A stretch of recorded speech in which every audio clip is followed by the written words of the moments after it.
70-year-old Mariam Natuga has stayed here in Bukasa village, which is in Chira division for close to 50 years. Widowed in 1990, Natuga assumed the responsibility of her family, one she has undertaken single-handedly. But her zeal is now hampered by recent reports that government may evict her and other residents in the village as it plans to set up an inland port to connect Kampala to the towns of Tanga and Arusha in Tanzania. Sikisanyukidde ekyokutusengula kubanga ngenda nentunulamu nga siraba gyenzira. She's emotionally attached to the land where her husband was buried.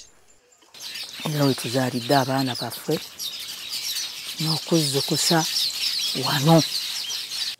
In 2009, Parliament passed the Land Bill, which was later signed by the President and subsequently became a law.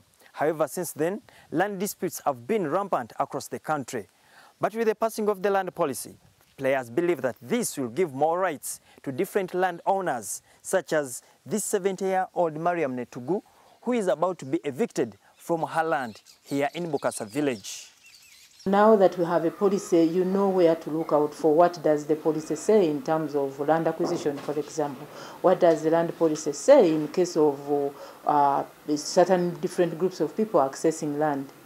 So a policy will bring solutions to problems like those. The policy will, however, not only look at resolving land wrangles, but also on how to manage natural resources by any landowner.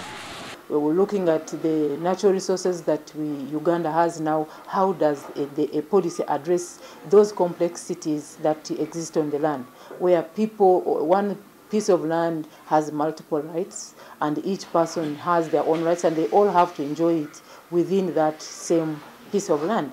So this policy helps Ugandans to identify where their rights lie and exactly what solutions that they can get from the policies.